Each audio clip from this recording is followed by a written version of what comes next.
Right. Oops. Okay, so we have done aspatial, normal relational databases, the relational data model, and finally, week 6, we're going to move in. We're going to go spatial this week. So here's the basic agenda. Just revisit relational database and GIS really quickly. Look at PostGIS, the spatial extension to Postgres, and what the architecture of it is. How does PostGIS and Postgres relate to each other? We're going to see some PostGIS spatial SQL syntax, and finally PostGIS and quantum GIS, linking the two together so you can actually produce a map. That'll be good. Okay, so we know relational database management systems. We've been talking about them for good 4 weeks now. Data is stored in tables. But remember, the problem with the relational model, or one of the problems with the relational model, is that a lot of data types is not optionally tabular, and those are difficult. Those types of relationships, that type of data, is difficult to represent in the relational model. And we've got 2 examples there of the types of data that the relational model has trouble with: spatial data and the concept of parent-child relationships between data items, which tend to be much better modeled by object hierarchies and network-based data models. We'll obviously be meeting the object model in greater detail in a future lecture, and indeed the network data model as well, we'll revisit. Okay, we've probably seen enough definitions. We should hopefully know what a geographical information system is. That's one definition from the USGS. System for storing, assembling, manipulating geographically referenced data. Let's not worry about that. And we've seen this slide already back in the introduction, but I think it's quite useful to revisit these things briefly at a later time. So we started off with the initial first GIS. We're effectively standalone systems with their own individual database model for storing the spatial and the aspatial data, which you were accessed through some sort of proprietary front end. Then there was the desire to integrate corporate data, or doesn't have to be corporate data, but the large corporations to a certain extent drove quite a lot of this, was to connect the data that they had in their relational database, their normal relational database bases, to their spatial data in their GIS databases. So SQL links were established from the GIS engine, the stuff that does the GIS analysis basically. So this is storage, this is sort of analysis, and this is kind of presentation, or the interface that drives the analysis tools. So we've got in this SQL link so that we could start getting the aspatial data through SQL and integrate it with the spatial data. And then in the last decade or so, we moved into this 3rd generation GIS. I guess they started, well, when I started at Portsmouth, the Oracle Spatial Extension came out, so that's, I lose track of my years now, but it must be nearly 20 years ago, 15, 16 years ago. But really it only took off big time in the last decade, which is this what they call 3rd generation data here. And now basically SQL is used throughout the system. So we can use SQL to query the geometry, or an SQL-like syntax to query the data in the database and undertake some kind of spatial analysis. As I think I mentioned before, while we can put these in time, 1st generation, 2nd generation, 3rd generation, for when the technologies evolved, this doesn't mean that 1st generation GIS are in any way obsolete or anything like that. It's just an alternative architecture for delivering solutions. And it may well be that a first generation architecture is a perfectly adequate and functional solution for any particular problem. So, Postgres. We know the world's most advanced free and open source object relational database. Sometimes it's called sometimes it's called an object relational database because it incorporates some aspects of the object model, but let's not worry about the details in that too much. And as we know, in this case, okay, it runs as a Linux daemon, a server, or known as a Linux daemon. It basically runs in the background. You turn it on and it runs in the background on your Linux system. Or if we're running in a Windows environment, it runs as what we call a Windows service. Not that this really matters, but again, it runs in the background as a service, and then you can connect to it when you want to. We know this. So PostGIS, it's the spatial extension to Postgres. It's a open source project, so all of the code is freely available. However, like many open source projects, there are big companies involved, and to a certain extent it's driven by commercial companies as much as it is by sort of individuals, private individuals. And a lot of the PostGIS development is run and spearheaded by a company called Refractions Research. Okay, so while it's open source, free and open source, that doesn't mean there's not a strong commercial element in its development. How does Refractions Research make money? Well, it sells because it develops, is closely developed in the development of PostGIS.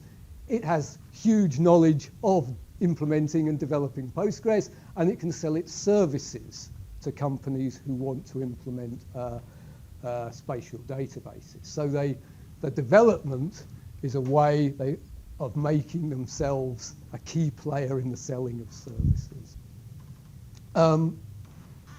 Obviously, Postgres is integral to OSGS Live. It's one of the supported software, and we're presently running version 2.2.1. And that supports things like both planar and geographic data models. So we can have data on a spheroid. In lat-long coordinates, we can also support all the different planar projected coordinate systems. It supports both 2- and 3-dimensional raster and vector data types. I personally know nothing about raster implementation in PostGIS, I hasten to add. So if you ask me questions about it, I won't know the answers, but I'm quite interested to learn if anybody has any interest in raster data in spatial databases and wants to play around with it. I'd like to find out. It's got it supports all the things we need to do with spatial transaction management, making sure if you've got multiple people trying to update the same bit of geometry at the same time, you've got a transaction management system for coping with those conflicts.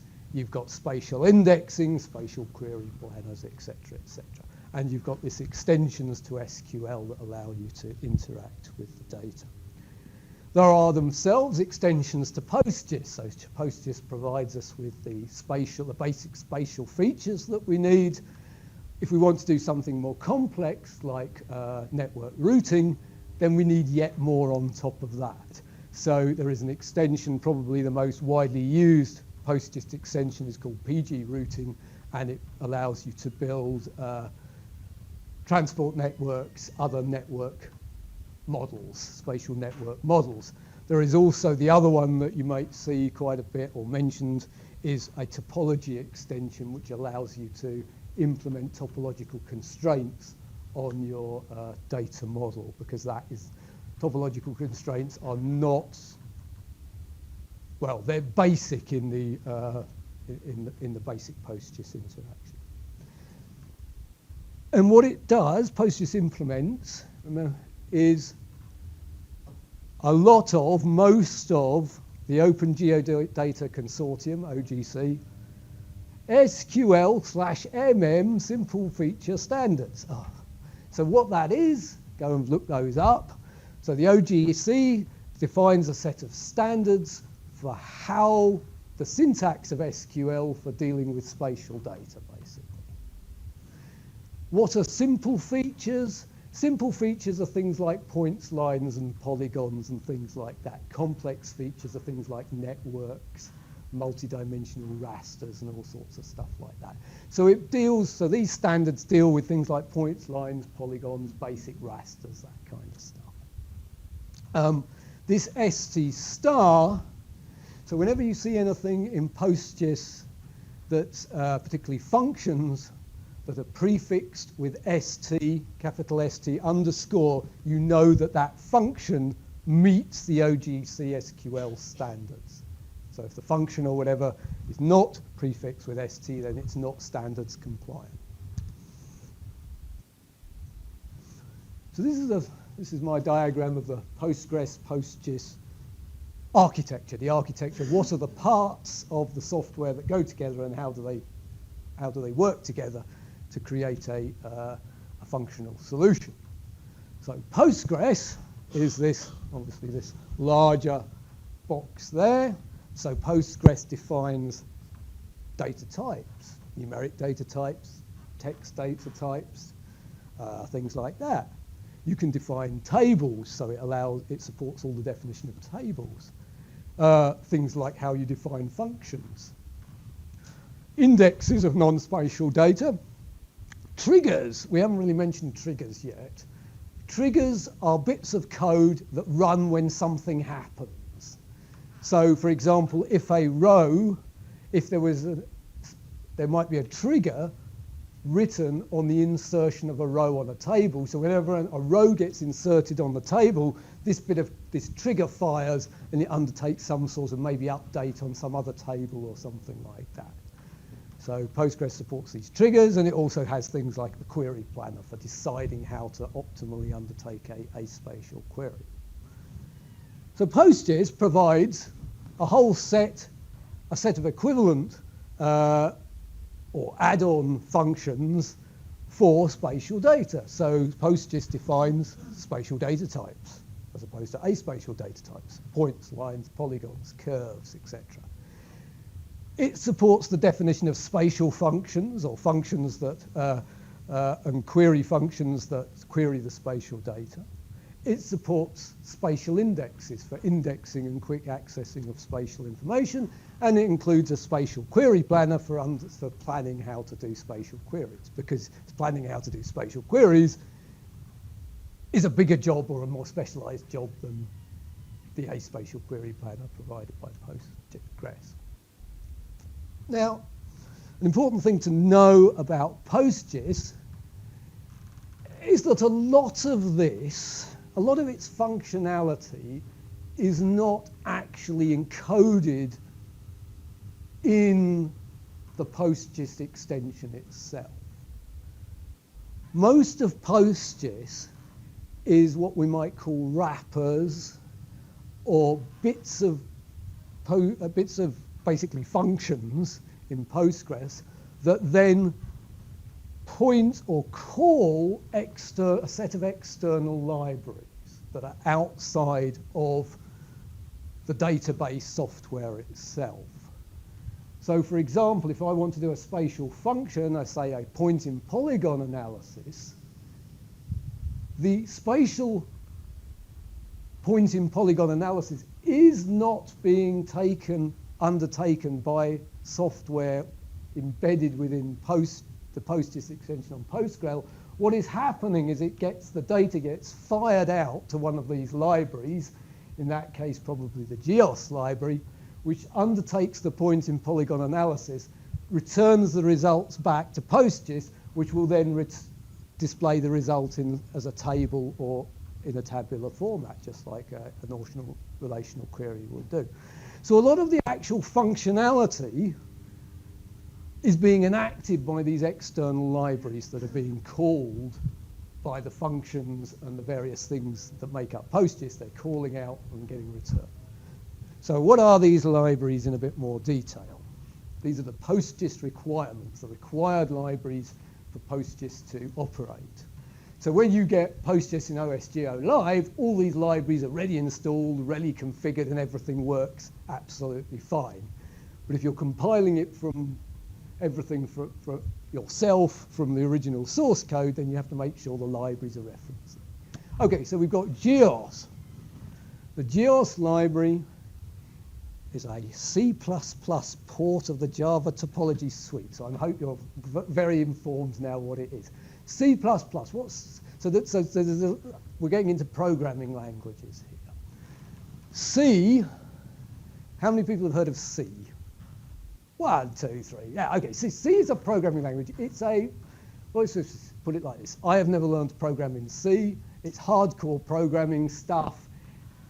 But what it does produce is really quick programs at the end of the day. And that's why most of the base software that's, or base functionality is written in C, or a program like, library like C, and then we write these sort of wrappers in various programs, different programs like Python or PostGIS or something like that then go and call these C programs. So you're not rewriting the same functionality really in Python or in PostGIS. What you're doing is just writing a wrapper that goes and calls and executes this, the functionality in these libraries. C++ is an object-orientated version of C. Not that we really need to know that. Okay, so it's a port, which is a sort of wrapper or a version of it, of the Java topology suite. So Java is a programming language, an object-oriented programming language, sort of industrial strength language, which you may well have heard of. It is not related to JavaScript, I hasten to add. Those are two totally different things, Java and JavaScript. Whoever comes up with these names is mad. But the Java topology suite basically does overlay analysis. You chuck points, lines, polygons, that's it, and it'll actually physically do the overlay analysis. Okay, so we have the GEOS library, which is a C++ library, but it's a C++ wrapper around something else written in JavaScript that does the actual spatial calculation. GDAL. GDAL is the Geospatial Data Abstraction Library. It comes also wrapped with another library often that's called OGR, which I might have mentioned already. OGR is for, GDAL is for raster processing, OGR is for vector processing.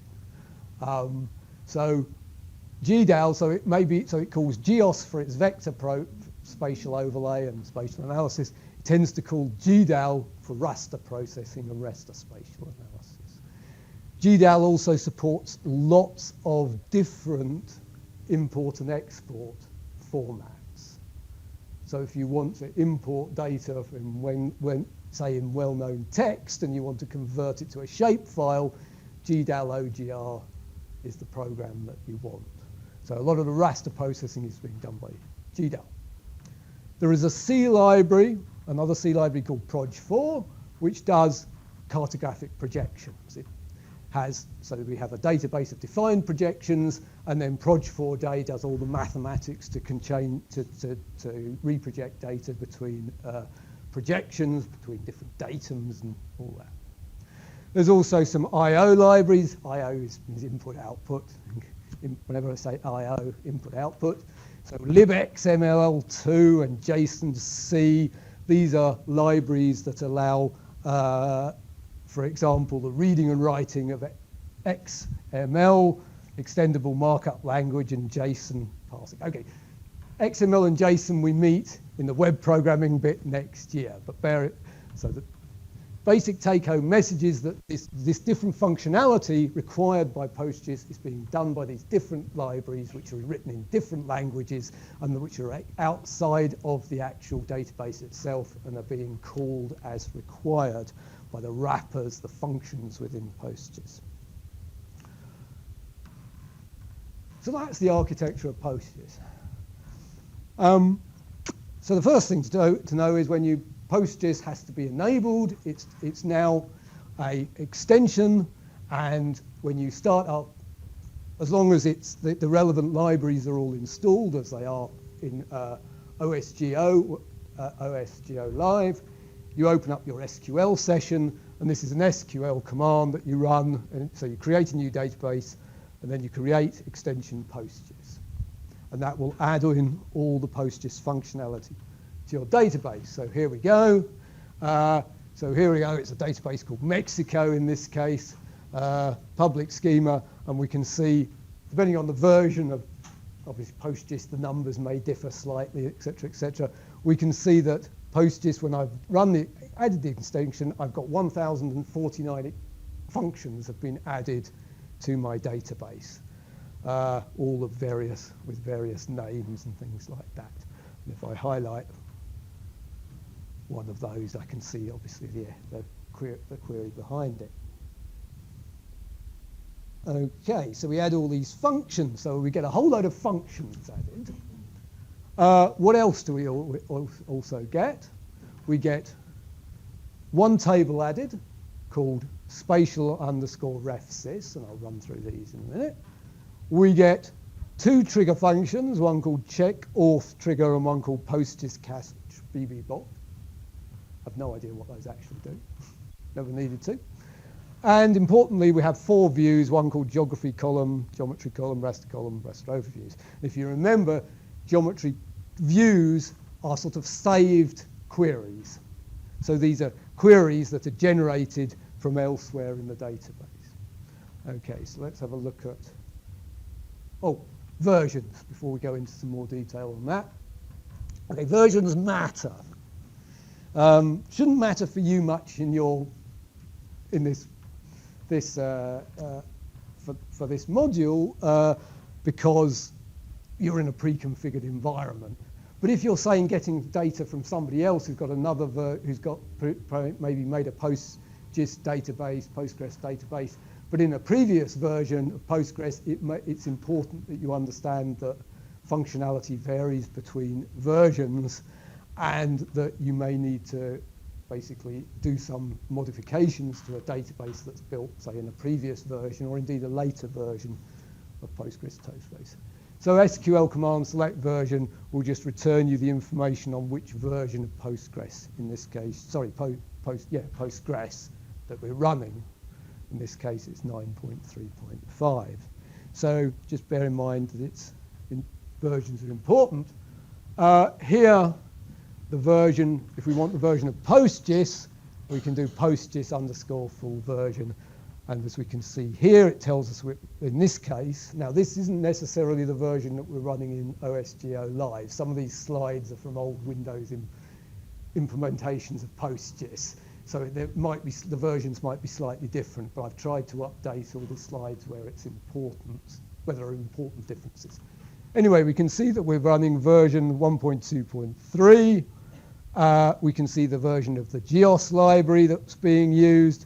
We can see the version of the proj4j library that's being used, the version of the GDAL library being used. So if something's not working right, working properly as you expect it, you may have some problems with versions or something like that. So it's always worth considering, is this query that I've just downloaded over the internet, which should give me the answer, is it been written for version 2.0 or 1.9, but now this needs to be amended for version 2. All right, so what are those tables? So first of all, we've got one table created in PostGIS when we create the PostGIS extension, and this is called the Spatial SQL table. This table stores the parameters for coordinate systems. So this defines all the coordinate systems that are available to you in the database. And it comes preloaded with, I don't know how many, but a good few hundred coordinate systems. So here, we're just looking at this. We've got Anguilla. We can see the name of it here, Anguilla 1957. We basically have an SRID field, which is the primary key. SRID, or Spatial Reference Identifier, SRID. Basically uniquely identifying the spatial reference in this table. We have a field called auth name. Auth name is the author of that spatial reference system. So who published it? Where does it come from? The biggest and most commonplace or biggest list of coordinate systems, the one that's maintained greatest, probably used most often, is the list from the EPSG, the European Petroleum Survey Group. So it's a consortium of petroleum development companies. They had a need particularly to integrate, to understand different projections, to bring data together that was on different projections, and they started up this database of map projections, and they still maintain it to this day. So the EPSRG is one source of data. That's the unique identifier from the EPSRG, number 2000 in this case, and this is the information on the projection. Now there's two columns here, one called SR text and one called proj4j text. These store the projection, the same projection information, but in two different formats. So this is the projection format in, I think it's in well-known text projection format. We'll probably meet the future slide will tell me. This is the text format for the proj4j library. Okay, so we store the same information in two different. So we're breaking Cod's rules already, aren't we? Because we've got the same information in two different fields, and we've got different bits of information in the same field stored as a text file. So okay, we're not following Cod's relational model here. Good example of when a non-relational model is more useful. One could say, why is it not in a relational form? Why is it not normalized, fully normalized? Well, chances are you probably don't need to update these very often. It would be a more complicated data model if we had different fields for each of these parameters. It would be a much more complicated data model. This is relatively simple. We just need to read the values, the text values out of these strings, plug them into whatever library, throw them towards whatever library we are using, one of these GEOS or the other libraries that may need that. Saves translating as well. If we had it in one format and then we needed to translate it into the other one on a regular basis, we would need to run a function every time. So they made a design decision to keep it in two different text formats. Okay, oh, that's just the, yeah. So done that, proj4 coordinates. Okay, so that's the table. So the table is just coordinate system details. Now, views. So there were 4 views. Now, in Postgres, as I've mentioned in relation to aspatial data, has a whole load of system-based tables which are called catalogs, system catalogs, which store things like how many rows do I think are in this table, all that kind of statistics. Remember the statistics that are used by the query planners. And that's what we can call system metadata. It's metadata, data that's stored about the tables in the database. PostGIS also uses the Postgres system tables to store information about spatial columns.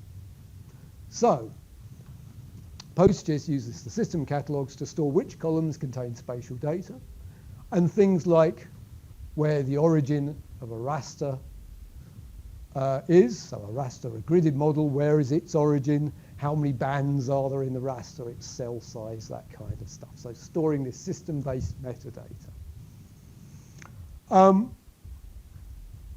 And what the views do is they query the data that's this system metadata, this spatial system metadata that's stored in these different catalog tables and presents that as a single view to the user. Just a couple of other points here on the views.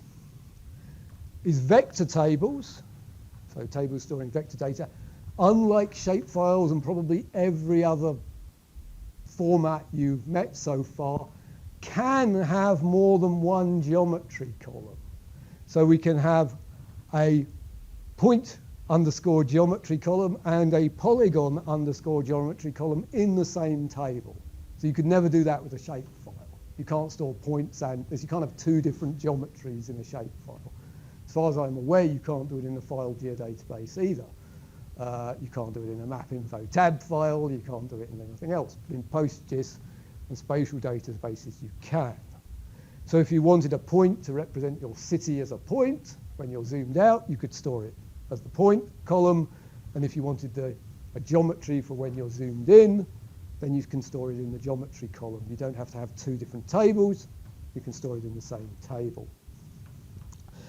The other thing is that some data types, such as the generic or the more generic geometry type, can store more than one type of geometry. So you can either have different columns that store points and polygons, or you could have one column that could either store a point or a polygon or a line in a general geometry field. So you've got more flexibility than you have certainly in shape files and things like that. Okay, quick look at these. So a couple of these tables, these system catalog views, views, not tables. So the geometry columns one, which is the one we're most interested in. So I've just done select star from geometry columns.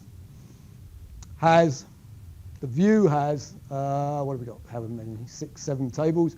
So here we get a return. We get one field called the F table catalog. That's the name of the database that stores that the layer is within, the spatial column is within. The next is the name of the schema the spatial column is in. The next one is the name of the table that the spatial column is in. The next one is the name of the column that the spatial column is. Coord dimension is the number of coordinate, also the number of dimensions that column stores, which is primarily 2 or 3 for 3-dimensional data. So most of this will be 2s. The next thing we have, SRID, is the SRID from the spatial reference system, which tells us what coordinate system the data in the column is stored in. And finally, we have the text string that tells us what type of data is stored, what spatial data type is stored within that column. So in the Mexico database, public schema, there's a table called Gudaids. The Gudaids are a bunch of small Mexican fish. You'll meet those in a moment. There is a column called Geom in the Gudaids table, which is a 2-dimensional planar geometry. It's a multi-point data type, which means each row can have many points associated with it. I don't know why it's a multi-point. It should probably be a point in retrospect, but don't worry about it. Multi-point, and it's in this spatial reference. This is the identifier of the spatial reference. It's also got one obviously called rivers and basins, and we'll meet those in a minute. Geography columns does exactly the same, but for, so this is in, I'm hasten to add this SRID. This is a planar coordinate system. It's a Lambert conformal Lambert conformal projection system. Hence, it's in geometry. Geometry in PostGIS means planar coordinate system. Geography means latitude and longitude on some kind of spheroid. Okay, so if we had any lat-long data, global data sets, they would be in geography. Okay, so that's the difference between geography and geometry. Geography is lat-longs on a spheroid. Geometry is projected onto a planar coordinate system. Data types. Okay, this diagram, this is an example of an object. This is what are they called? It's an object diagram. It's just escaped my mind. The equivalent of the ER diagram. Escaped my mind what they're called right this moment. But this shows the OGC feature data model. These triangles are parent-child relationships, basically, type-on relationships. And as you can see here, this is just really showing the range of data types that exist in Postgres, or particularly in this case, in the simple feature model, which is implemented in Postgres. So we can see we've got point objects, polygon objects, curve objects, surface objects, things like this. And it's just showing, this is really just showing you the range of data types that can be created.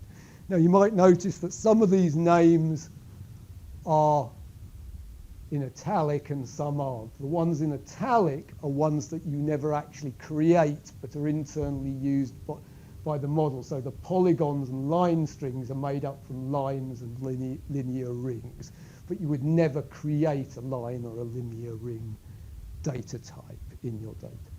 Anyway, that's just really to give you an overview of sort of what the different data types are, and we will go in. I don't know whether we're going to go into, probably not go into any more great detail on these.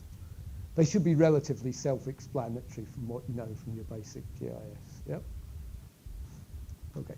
All right. So let's actually do something.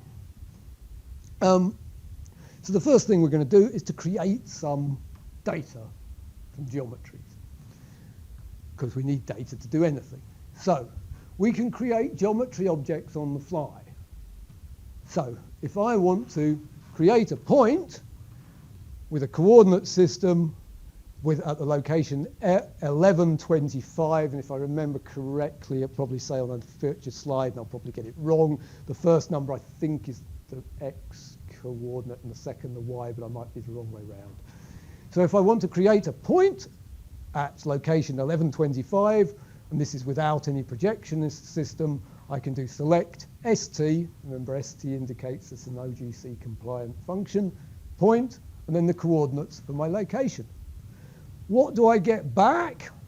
Well, I get 0, 1, 0, 1, 0, 0, 0, etc., 2, 4, 6, 0, etc., etc. What is that? Well, that is the well-known binary format for a point at 1125. It's not purely in binary. It is a binary representation, but it's written out in what we call hexadecimal format. Hexadecimal, now my expert on this, is basically base 16, writing numbers in base 16. So instead of 1 to 10, you have, or 0 to 10, you have 0 to 9, and then you have A, B, C, D, and E for your additional numbers. So that gives you 16 numbers for your first number, and then the second number, again, it can be up to a number 16. So so you take pairs of numbers. The first number is 0, the second number is 1. You turn the 1 into the binary representation. That's a hexadecimal representation of two numbers. You turn it into a binary string of zeros and ones. So you're looking at binary, but being displayed in hexadecimal.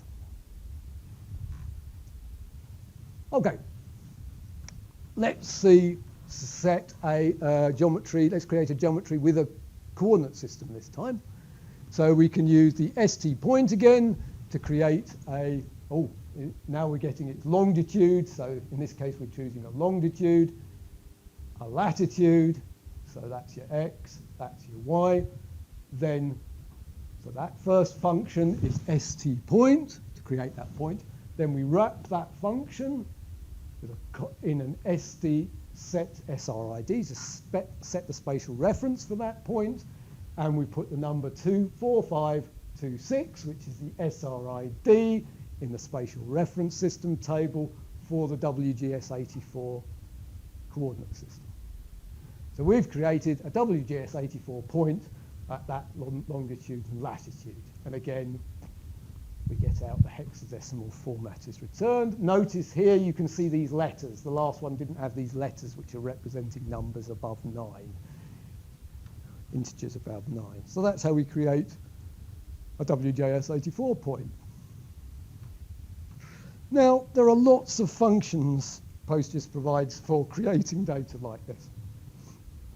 One of the useful ones, a very useful one, is called sggeom from text, which then takes a format like this, a text string like this, and we can add for the whether it's a point and the coordinates for the points, or it could be a line and then a sequence of coordinates for lines or polygons, and also we'll take a SRID, and that will create us a point geometry. That's an alternative syntax for creating a point geometry at the same location. Here's the syntax for producing a line made up of 2 points. Yep. So we just have a comma. So a coordinate pair is separated by, there. So we have the x space, then the y for the first point, comma, x space, y, comma, etc. to create a line. Okay, AK, well-known binary is what the machine uses. That's what the machine works on, well-known binary. But it's not very human-friendly, not surprisingly. Not many of us are very good at reading hexadecimal. I think I've only ever had to edit hexadecimal things about twice in my life, thank God.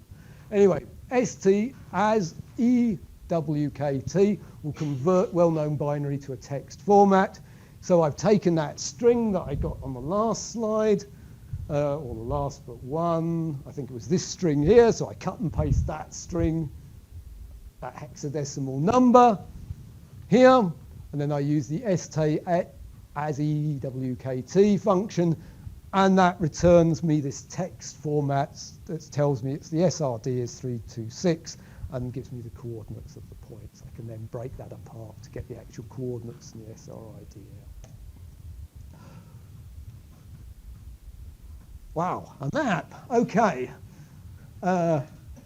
So some of my research concerns these fish called Gudaidae, which live in central Mexico, and I'll just use the data sets just as an example data set to show you some of the functionality. They're quite interesting organisms. This is Mexico City here. This is the Atlantic Ocean here. This is the Pacific over here. And each dot there is where one of these species of fish, I think it's a group of about 30 species of fish that I'm interested in, one of which is this dark-edged split fin, Girandithius multiradius, but there's sort of 30 other similar species of fish that I'm interested in and where they live. This data is, in this case, is supplied by shapefiles by my colleague Constantino Marcias Garcia at UNAM in Mexico City. And I work with the data. Mexico, as you probably know, is a huge country. It's split into three different projection zones for national mapping, but I want to work on the whole country scale. So I work in what's called the Lambert conformal conic projection, which is a planar coordinate system to fit the entire of Mexico, to work with the entire of Mexico. So one of the first thing I discovered when I wanted to put this data into Postgres was that the Lambert conformal conic projection that I use for Mexico is not part of the data rows supplied in Spatial RefSys. So my first job was actually to go and add that projection system to Postgres. So how do you go about that? Well, the first thing is you have to find some. I'm no expert on projection systems, I hasten to add. They hurt my brain. But, so what do? So, this is a website, spatialreference.org. If you've not seen it, do go and visit it. It is your friend when it comes to a lot of things you need to know about spatial reference systems. Basically, it's a community database of projection systems. Okay? Not everything's there, so I went there. As in the search engine, I stick in Mexico. Whoa, okay. I get, oops, okay. Oh, I went down. I thought I went down too there. So when I get Mexico, I get a whole list of, obviously, matches for the coordinate systems. Obviously, quite a few of them are for New Mexico. I'm not interested in New Mexico. But we can see down here we've got Lambert conformal conic number 6700. We've got a Lambert conformal conic down here. We've got a WGS4 Lambert conformal conic. we've certainly got some Lambert conformal conics for Mexico, but why are there multiple versions? Which one is the correct one? We can only look at the data, the metadata, and make our own decision over these, because these are a lot of these are actually duplicates, because somebody's not found this version of the Lambert conformal conic perhaps and has added in a different Lambert conformal conic. There are also maybe different parameters set on the Lambert conformal, these other Lambert conformal conics. So there might be slight differences between them. This one's on a WGS 84 datum. One of the others may be on a NAD 27, a North American date in 1927. So there are differences between these. Nevertheless, here we go. So SR.org39, I choose that one, and it provides me with a whole list of these of various formats. Okay, well, okay, so I know that I perhaps want OGC well-known text. I can click on that because that's the format. Remember, well-known text was one of the formats supported by Postgres on the tables in the spatial reference system was for F4G. So I click on that link, and wow, oh no, actually I click on the incorrect link. I click on the Postgres spatial reference insert statement. That's what one I click on, not the one that's highlighted here, but this one down here. And that returns me an insert statement that allows me to just run that, cut and paste that, basically, into my SQL window, run it, and then here I do a select star from spatial reference system. This is the new unique identifier created in my version of Postgres. And we can see that we've got, here we are, the SR text, the author ID, SR.org, where it came from. But there's nothing been loaded into Proj4j because the insert statement doesn't include the definition of the spatial reference system in the Proj4j format. It only has it in well-known binary. This is not good, but we survive. Okay, we just bear that in mind at the moment. There's something missing. I didn't know when I inserted that statement that would then cause me trouble. I learned. All right, well, just do a couple more minutes and we'll have our break. Okay, so so I've got these shape files and now I want to import them into Postgres. There are a number of different ways I can import data into Postgres. Obviously, handwriting insert commands, unless you're inputting a couple of points, is not the way to go. So we've got 3 different ways here that I'll show you.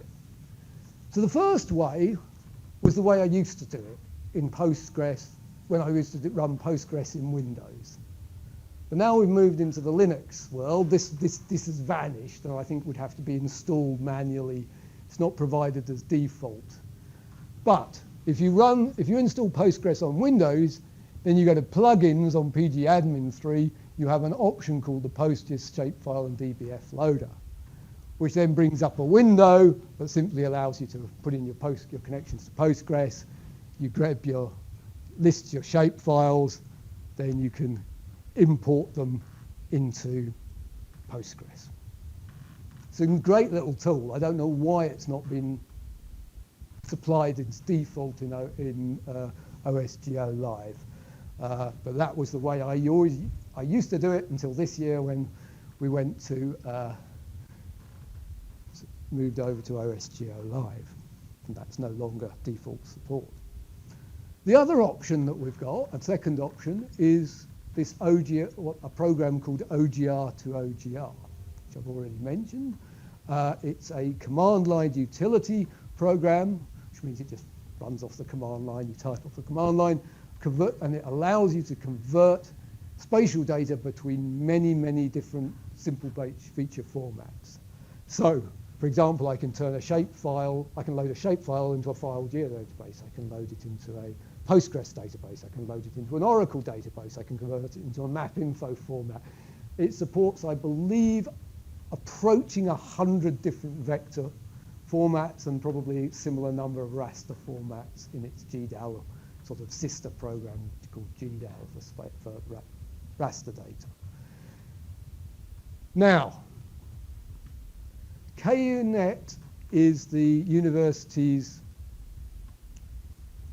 web space for students and staff. We'll use it, we'll be meeting it when we get into the web stuff next year.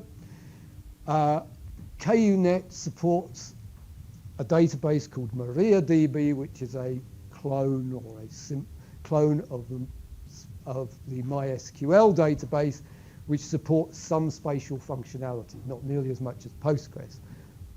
If you want to use MariaDB on KUNet, OGR to OGR is the only way to load data up there, and that utility is provided for you. So OGR to OGR provides a second route for loading spatial data. Just in the last 6 months, you might want to have a look at this.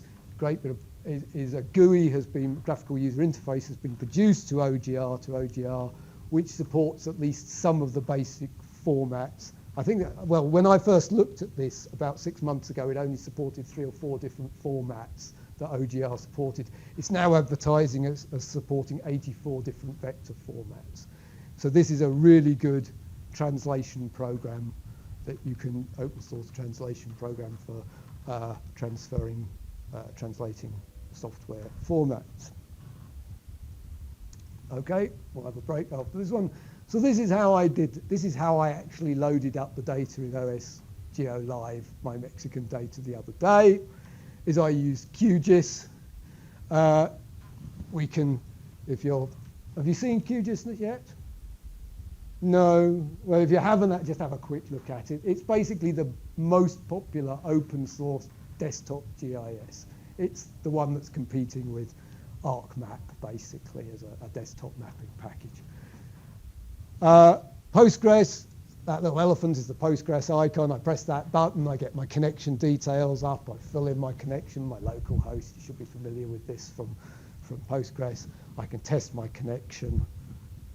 So I can connect into Postgres. Once I've got a connection into Postgres, from the database option here on QGIS, I can open up the database manager, it's called, and then once I've got a connection to my Mexico database, I can then do an import, and I can choose the shapefile that I want to import, and then the output table in my Postgres database. I want to create it in the public schema, call it basins, set what a primary key, we can set what geometry columns are, we can overrule the SRID, we can do other things like that.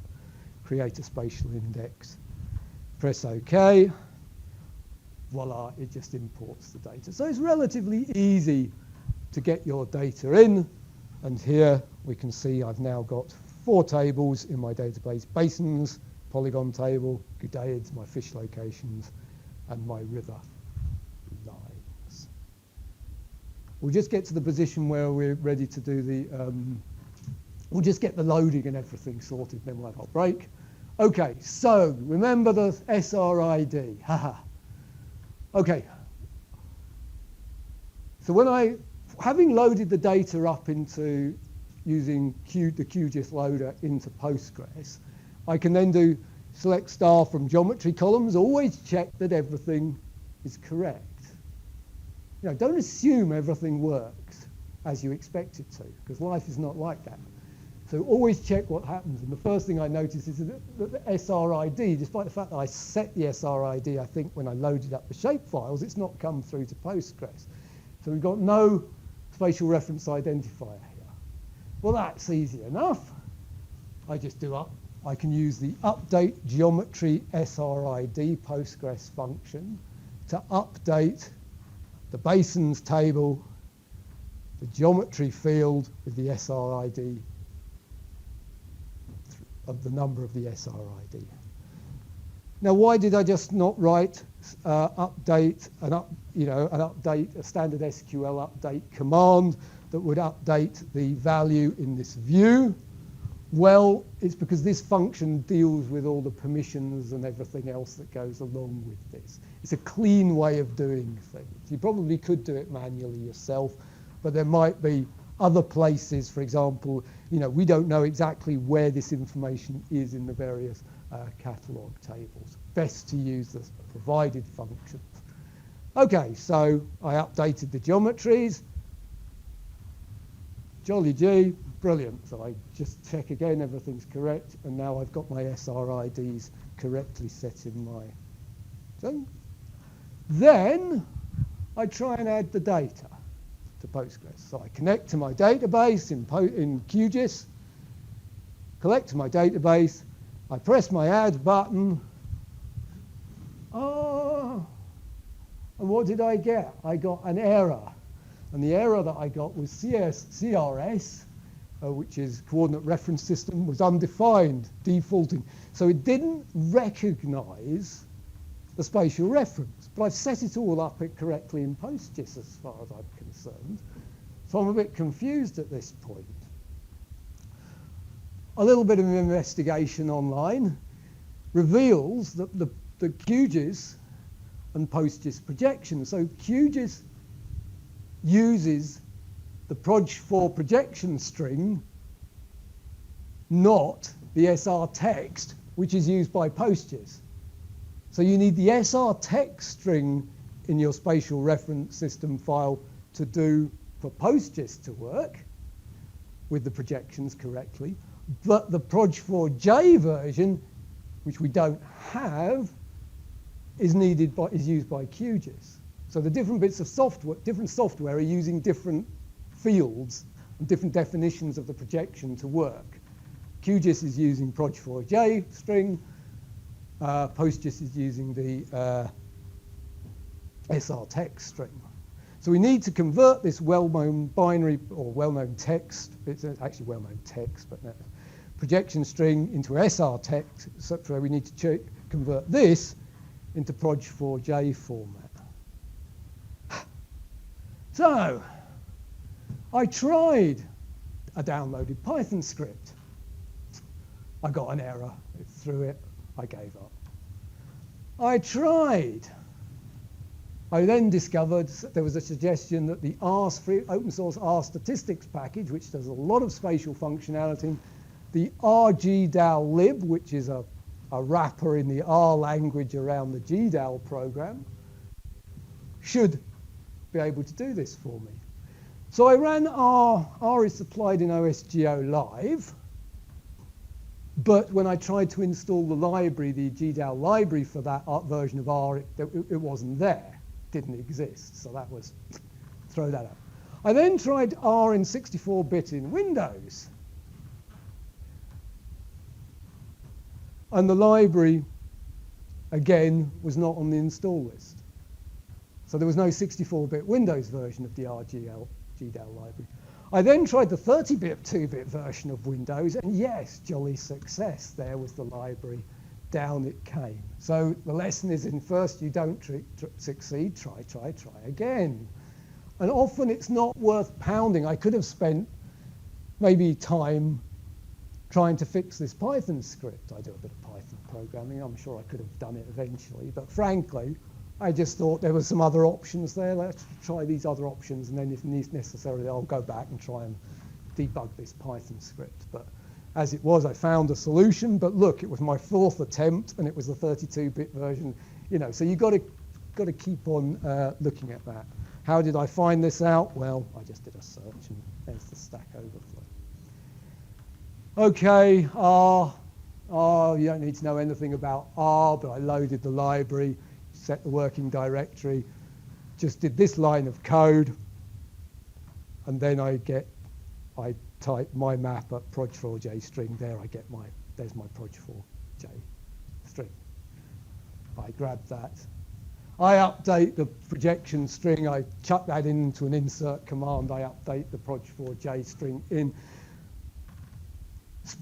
spatial ref sys. I connect to QGIS, and it works, and we are happy, and life goes on. And let's have a 10-minute break. Let's meet back at 10 past. Okay. All right, we've got some data in. Brilliant.